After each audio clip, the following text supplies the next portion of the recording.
Yesterday, December 7th, 1941, a date which will live in infamy. World War II began on September 1st, 1939, with the German invasion of Poland. The United States entered the war December 8th, 1941, following the attack on Pearl Harbor. War brought change throughout the country. Alabamians at home joined the war effort by taking jobs in factories, arsenals, mills, and military training facilities. Women and minorities saw an increase in both employment opportunities and access to military service. Industry expanded throughout the state, and for the small city of Huntsville, the establishment of Redstone Arsenal laid the groundwork for expansions which would make the city a center for the space flight and defense industries.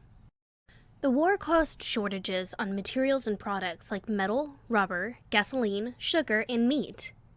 Government-issued product rationing began in 1942. Ration books containing stamps were required to purchase rationed items. Scrap drives became popular during the war.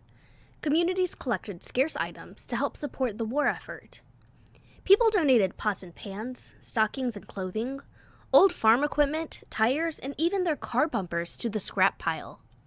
The drives united communities under the cause of helping win the war and served as morale boosters on the home front. The first product to be rationed was rubber tires.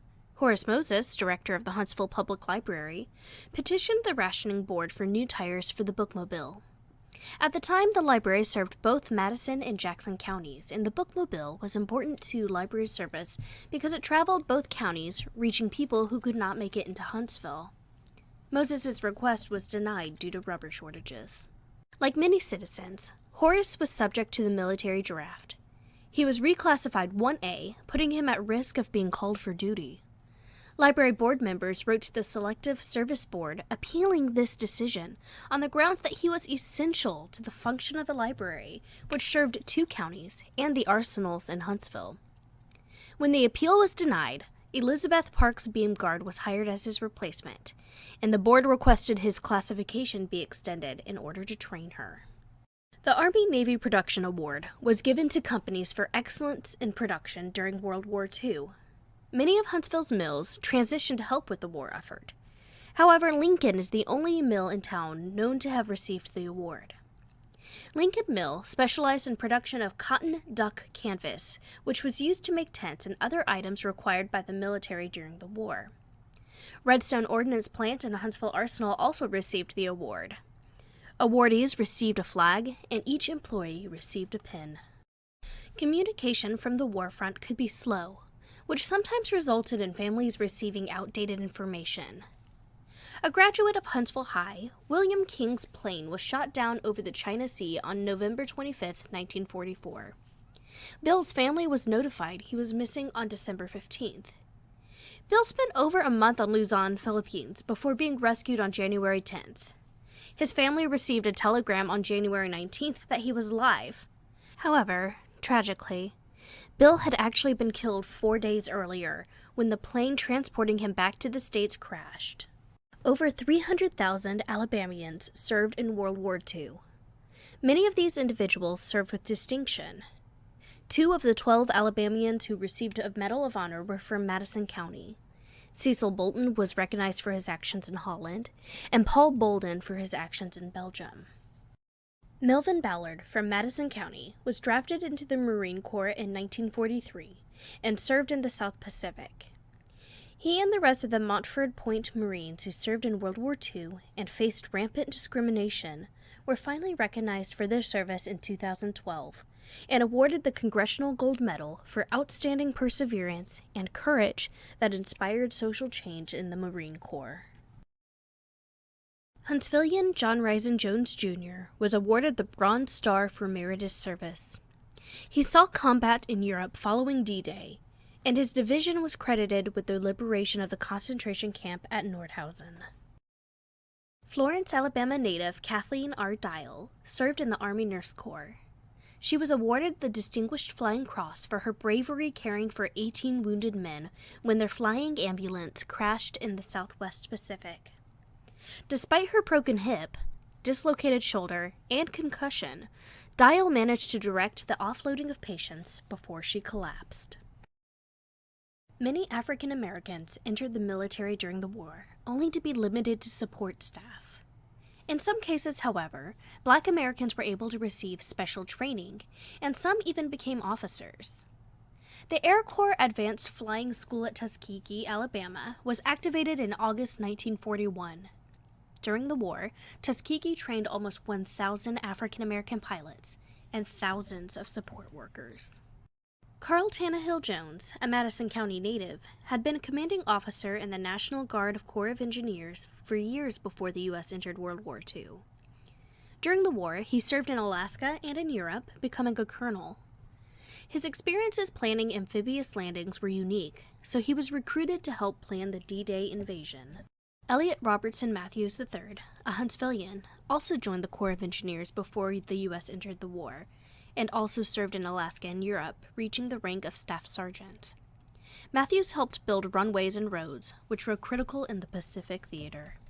In 1941, Huntsville became the site for a new chemical warfare manufacture and storage facility. The Army acquired 1,250 acres along the Tennessee River from the TVA, displacing more than 550 families, most of which were sharecroppers and tenants. The land housed 3 separate entities: Huntsville Arsenal, Redstone Ordnance Plant, and Huntsville Chemical Warfare Depot. Redstone Ordnance Plant was redesignated Redstone Arsenal in 1943. When the war ended, focus shifted to demilitarization and deactivation. And in 1949, the 3 separate entities were combined under Redstone Arsenal. Carroll D. Hudson was the first commanding officer at Redstone Ordnance Plant. Under his command, the arsenal became one of the nation's most productive munitions manufacturing centers. He was awarded the Legion of Merit for his work and was inducted into the U.S. Army Ordnance Hall of Fame in 1993. Thousands of arsenal workers moved into the city, which was already suffering from a housing shortage. Several housing projects were completed in Huntsville to help solve this problem. Some of the housing developments, like Redstone Park, were built exclusively for arsenal employees. Benford Court, a 300-unit housing project, was built for Black arsenal employees. At peak wartime production, the arsenals employed nearly 20,000 workers. The arsenal's initial priority in building the munitions labor force was to hire men, both white and black, for heavy work, followed by white women for production lines. As the war continued, the number of black women hired increased. By September 1944, the workforce was 63% male and 37% female. In 1942, President Roosevelt signed a bill creating the Women's Army Auxiliary Corps. The main goal of the WAAC was placing women in non-combatant military jobs, thus freeing up men for combat. In 1943, it was converted into the Women's Army Corps, making the WACs officially part of the Army rather than working to support it. WACs received pay, privileges, and protection equal to men in the Army, and were even sent overseas. Most worked as stenographers, typists, clerks, and communications assistants. WACs were assigned to both Huntsville and Redstone arsenals beginning in December 1943. On April 21, 1942, Easter Posey became the first woman killed on duty at Huntsville Arsenal. Easter and her sister Stacy were assigned to Warehouse 642, producing the M54 bomb. At 11:50 a.m., an explosion sent flames through the building. Stacy escaped with severe burns, but Easter was killed. Fire destroyed the warehouse, and production in Huntsville of the M54 stopped. In 1994, the U.S. Army Missile Command dedicated the Easter Posey Recreation Area. The plaque on site reads, "Dedicated to the women workers of Redstone and Huntsville Arsenals, who gave their lives in service to their country." Though the war in Europe officially ended in May 1945, the war in the Pacific waged on. After heavy casualties at Iwo Jima and Okinawa, the U.S. government decided to use the newly developed atomic bomb. One was dropped on Hiroshima on August 6th, and another was dropped on Nagasaki on August 9th. Finally, on August 14th, President Truman announced Japan's surrender. And on September 2nd, General MacArthur accepted Japan's formal surrender aboard the USS Missouri in Tokyo Bay.